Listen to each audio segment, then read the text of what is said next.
இவங்க 2 பேரோட உசுறு இப்போ உனக்கு சொந்தம் அஜய். நீ இவங்களை என்ன வேணாலும் பண்ணலாம். அதை கேள்வி கேட்க இங்க எவனுக்கும் உரிமை கிடையாது. அப்படி யாராவது வந்தா அவங்களுக்கும் இதே நிலைமை தான் என்று சொன்ன விக்ரம் திரும்பி கூட்டத்தை ஒருமுறை பார்க்க அங்கிருந்தவர்கள் எல்லோரும் பயத்தில் சில அடிகள் பின்னால் நகர்ந்து நின்று கொண்டார்கள். அஜய் கோபத்தில் சிவந்த கண்களை துடைத்துக் கொண்டு துப்பாக்கியை மெதுவாக கரண் கோவிந்தின் பக்கம் உயர்த்தினார்.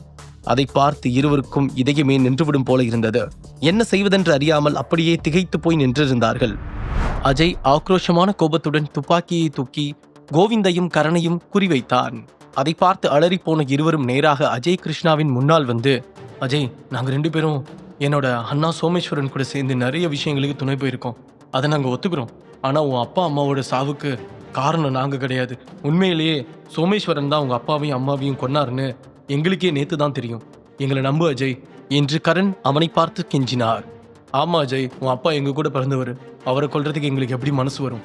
அந்த அளவுக்கு இறக்கம் இல்லாதவங்களா நாங்கள் எந்த சூழ்நிலையிலையும் நாங்கள் அந்த தப்பை பண்ண மாட்டோம். தயவு செஞ்சு இந்த விக்ரம் பேச்சு கேட்டு எங்களை கொன்னுடாத அஜய். அவன் எங்கள் மேலே இருக்க முன் விரோதத்தில் உங்ககிட்ட ஏதேதோ பொய் சொல்கிறான். அது எதுவுமே உண்மை இல்லை என்று கோவிந்த் கிருஷ்ணாவும் கெஞ்ச ஆரம்பித்தார். அவர்கள் இருவரும் மாறி மாறி கெஞ்சிக் கொண்டிருந்தார்கள். அதை கிருஷ்ணா ஃபேமிலியில் இருக்கும் எல்லோரும் வேடிக்கை மட்டும்தான் பார்த்து கொண்டிருந்தார்களே தவிர அவர்கள் இருவருக்கும் ஆதரவாக எதுவும் பேச முடியவில்லை. அவர்கள் அதை செய்தால் அஜயின் பெற்றோர்களின் சாவுக்கு அவர்களும் காரணம் என்று சொல்லி கொலை செய்யப்படுவதற்கு வாய்ப்பிருப்பதாக அவர்கள் பயந்தார்கள். சிறிது நேரம் அமைதியாக நடப்பதையெல்லாம் பார்த்து கொண்டிருந்த விக்ரம், அஜய், பாதிக்கப்பட்டது நீதான். உனக்கு தான் அந்த வழி என்னன்னு தெரியும். அதனால உன் மனசுக்கு என்ன தோணுதோ அதை மட்டும் பண்ணு. யார் பேச்சையும் கேட்காத என்று சொன்னான். சிறுவயதில் இருந்து தன் பெற்றோர்களுடன் சந்தோஷமாக கழித்த நாட்களை நினைத்து பார்த்த அஜய்க்கு இனி அதுபோன்ற நாட்கள் தன் வாழ்நாள் முழுவதும் கிடைக்கவே கிடைக்காது. தன் வாழ்க்கையில் தனக்கு கிடைத்த மிகப்பெரிய பொக்கிஷங்களான இருவரை தொலைத்து விட்டோம். இனி உலகின் எந்த மூலைக்கு எந்த எல்லைக்கு சென்றாலும் அவர்கள் திரும்பி வரமாட்டார்கள். அவர்கள் இருவரும் இறந்து விட்டார்கள் என்பதை மனதார உணர அவனது கண்களில் இருந்து கண்ணீர் பெருகி வழிந்தது. அந்த ஒட்டுமொத்த கண்ணீரும் கோபமாக மாறி கரண் மற்றும் கோவிந்தை எரிக்கும் பார்வை ஒன்றை பார்த்தான். அவனது பார்வையை பார்த்த கரண் மற்றும் கோவிந்தின் கண்களில் இன்று நாம் நிச்சயம் செத்து விடுவோம் என்ற எண்ணம் உறுதியாக தோன்ற ஆரம்பித்தது. அவர்களை முறைத்து பார்த்த அஜயின் கண்கள் இறுகியது. இருவருமே அவர்களது பெற்றோர் மரணத்தின் முக்கிய குற்றவாளிகள் இல்லை என்றாலும் குற்றம் சாட்டப்பட்ட சோமேஸ்வரனுக்கு உதவியாக இருந்தவர்கள்தான். அதனால் தற்போது அவர்கள் இருவரையும் கொல்வதற்கு அஜய் தயாராக இருந்தான். இங்க பாரு அஜய், சோமேஸ்வரர் எப்படிப்பட்ட ஆளுன்னு இங்க இருக்க எல்லாருக்குமே தெரியும். அது மட்டும் இல்லாம கொஞ்ச நாளா அவர்கிட்ட இருந்த ஆள்வலம், அது மட்டும் இல்லாம கிருஷ்ணா ஃபேமிலியில இருக்க யாராவது அவரை எதிர்க்கணும்னு நினைச்சா அவங்கள சாகடிக்கிறது, இது பத்திலாம் உனக்கு ரொம்ப நல்லாவே தெரியும். எங்க அந்த மாதிரி நாங்களும் செத்து போயிடுவோமேன்ற ஒரு பயத்துல தான் அவர் கூட இருந்தமே தவிர எங்க மனசுல உன் அம்மா அப்பாவை சாகடிக்கணுன்ற நினைப்பு என்னைக்குமே இருந்ததில்லை. நிச்சயமா நாங்க 2 பேரும் அவங்க சாகணும்னு ஆசைப்பட்டதே கிடையாது. நாங்க அவங்க சாவுக்கு காரணமும் கிடையாது. எங்களை கொஞ்சம் புரிஞ்சுக்க ட்ரை பண்ண அஜய் என்று கோவிந்த் அவனிடம் கெஞ்சலாக சொன்னார். நீங்க என்ன கெஞ்சினாலும் செத்துப்போன என்னோட அம்மா அப்பா திரும்பி வரப்போறது கிடையாது. அவங்கள தொலைச்சது தானே. இதுக்கெல்லாம் காரணமா இருந்த உங்க 2 பேரையும் என் கையால கொல்ற வரைக்கும் என் மனசு ஆறாது என்று கோபமாக சொன்ன அஜய் துப்பாக்கியை முதலில் கரணின் பக்கம் நீட்டி அவனது மார்பில் 2 முறை சுட்டான். முதல் புல்லட் பாயும் போதே நிலை தடுமாறியவர் அடுத்த புல்லட்டில் சில அடிகள் தூக்கி வீசப்பட்டு அப்படியே விழுந்து இறந்தார்.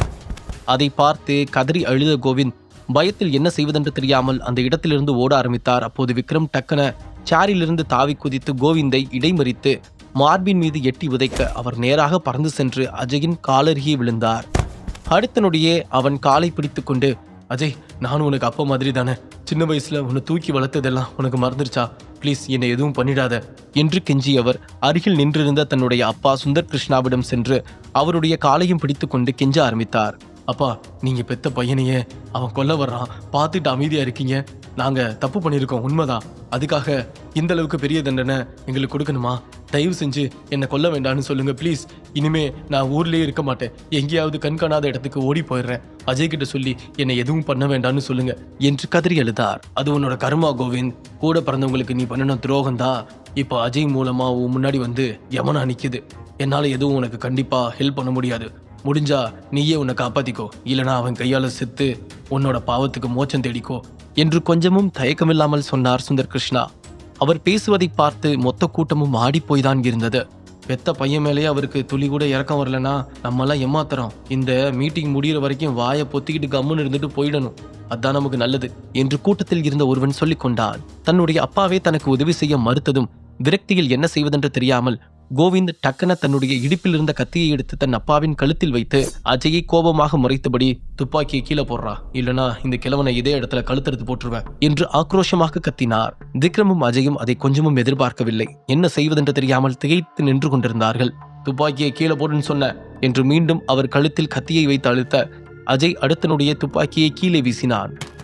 என் உயிரே போயிடும்னு கன்ஃபார்ம் ஆனதுக்கு அப்புறம் எவன் இருந்தா என்ன செத்தா என்ன, எனக்கு இப்ப என் உயிர் மட்டும்தான் முக்கியம் என்று கோவிந்த் கோபமாக சொல்ல, சுந்தர் கிருஷ்ணா விரக்தியுடன் சிரித்தபடி விக்ரமை பார்த்து, விக்ரம் பாத்தியா, இவனுங்களுக்கெல்லாம் இறக்கம் காட்டினா இவங்களால எத்தனை உயிர் போகும்னு கொஞ்சம் நினைச்சு பாத்தியா? இவன் என்னை கொல்லாம விட்டாலும் நானே என்ன கொஞ்ச நாள்ல போய் சேர்ந்துருவேன். அதனால எனக்காக எல்லாம் பார்க்காதீங்க, அவனை சுட்டு தள்ளுங்க என்று சொன்னார். ஆனால் விக்ரமால் அந்த முடிவை எடுக்க முடியவில்லை. அவனுக்கு சுந்தர் தாத்தாவின் உயிர் முக்கியமாகப்பட்டது. இங்க பாரு, ஒழுங்க தாத்தாவை விட்டுரு. அவருக்கு மட்டும் ஏதாவது ஆச்சுன்னா உன்னோட சாவு யாருமே அனுபவிக்காத அளவுக்கு ரொம்ப கொடூரமா இருக்கும். நல்லா யோசிச்சுக்கோ என்று விக்ரம் கோவிந்தை பார்த்து மிரட்டினான்.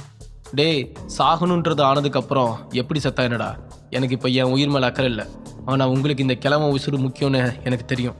அதனால நான் இங்கிருந்து வெளியில போற வரைக்கும் எல்லாரும் அமைதியா ஒரே இடத்துல நின்னா நல்லா இருக்கும். ஏதாச்சும் ஹீரோயிசம் காட்டணும்னு நினைச்சா கிழவன் செத்துருவான் என்று சொன்னபடி சுந்தர் கிருஷ்ணாவின் கழுத்தில் கத்தியை வைத்தபடி வாசலை நோக்கி நடந்தார் கோவிந்த். சுந்தர் கிருஷ்ணாவுக்கு ஏற்கனவே வயதாகிவிட்டதால் கோவிந்தின் வேகத்திற்கு ஈடு கொடுக்க முடியாமல் தடுமாறியபடி நடந்தார். அப்போது தூரத்தில் இருந்த விக்ரம், மிஸ்டர் கோவிந்த், நீங்க அவரை வச்சுக்கிட்டு ரொம்ப தூரம் தப்பிச்சு போயிட முடியாது. நீங்க எங்க போனாலும் நான் உங்களை தேடி வந்து கண்டிப்பா கொல்லுவேன்னு உங்களுக்கு நல்லாவே தெரியும்.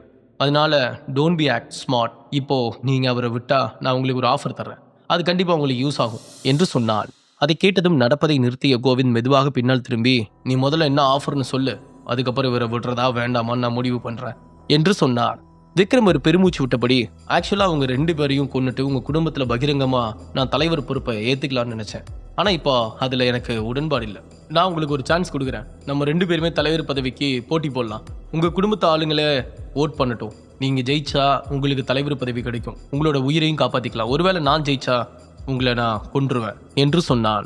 அதை கேட்டு கோவிந்த் கொஞ்சம் யோசிக்க ஆரம்பித்தார். இது உண்மையிலேயே முதலை வாயில் தலையை விட்ட கதைதான். கொஞ்சம் மிஸ் ஆனாலும் கோவிந்தின் உயிர் போவது உறுதி. அதனால் அவருக்கு இதை ஏற்றுக்கொள்ளலாமா வேண்டாமா என்ற குழப்பம் இருந்தது. அதை புரிந்து கொண்ட விக்ரம், எப்படியும் நீங்க இங்கிருந்து தப்பிச்சு போனா உங்களை தேடி நான் கொல்லதான் போறேன். அதுக்கு இந்த விளையாட்டை ட்ரை பண்ணி பார்க்கலாமே. ஒருவேளை இந்த ஓட்டிங் போல்ல நீங்க ஜெயிச்சிட்டா உங்களோட லைஃபே மாறிடும். உங்க சொந்தக்காரங்க மேல உங்களுக்கே நம்பிக்கை இல்லையா என்று கேட்டான். உடனே கோவிந்த் திரும்பி தன்னுடைய குடும்பத்தின் மொத்த ஆட்களையும் பார்த்தார். எல்லோருடைய முகத்திலும் ஒரு ரியாக்ஷனும் இல்லை. என்னதான் என் அப்பாவுக்கு என்ன பிடிக்கலனாலும் இங்க இருக்கிற என்னோட ஃபேமிலியை சேர்ந்தவங்க எல்லாரும் எனக்கு தான் சப்போர்ட் பண்ணுவாங்க. விக்ரம் கிட்ட தற்காலிகமா தப்பிக்க முடியும், ஆனா கண்டிப்பா ஒரு நாள் அவன் என்ன கொல்லதான் போறான். அதுக்கு இந்த ஐடியாவை யூஸ் பண்ணி எப்படியாவது தலைவராகி அவங்ககிட்ட இருந்து என்னை காப்பாத்திக்கிறது தான் புத்திசாலித்தனம் என்று மனதிற்குள் நினைத்தவர், ஒருவேளை நான் ஜெயிச்சிட்டா என்ன நீ உயிரோடு விடுவேன்னு என்ன நிச்சயம்? நான் உன்னை எப்படி நம்புறது என்று விக்ரமை பார்த்து கேட்டார் கோவிந்த்.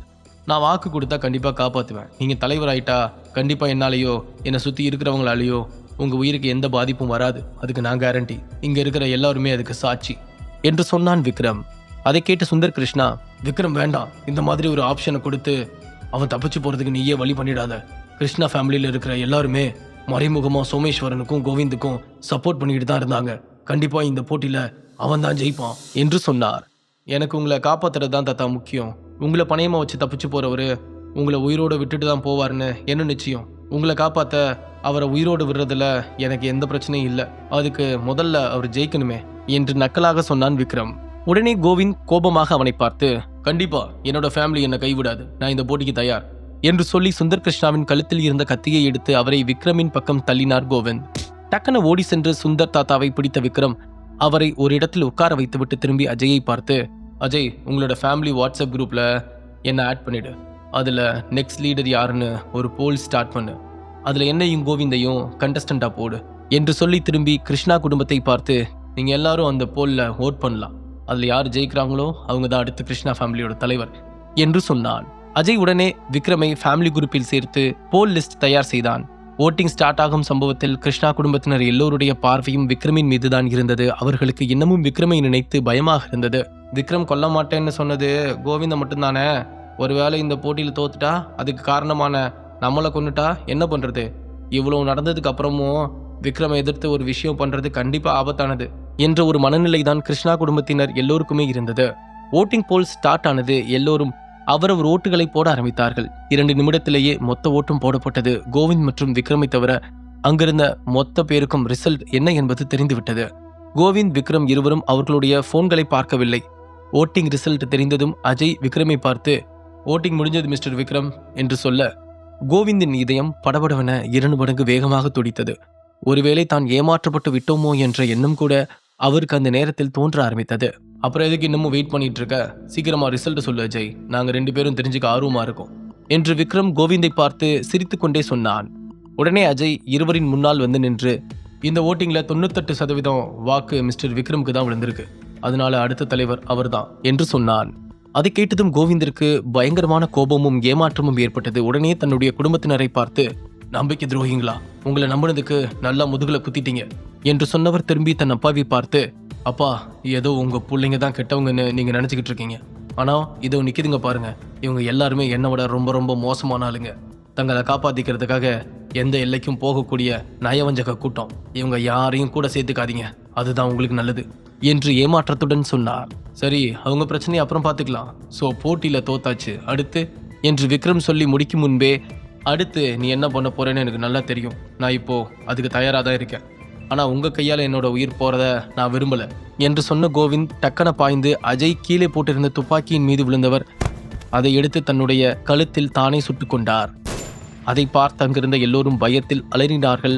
அஜயின் கண்களில் தன்னுடைய அப்பா அம்மாவின் சாவிற்கு நியாயம் கிடைத்து விட்டதை போன்ற ஒரு நிம்மதி தெரிந்தது.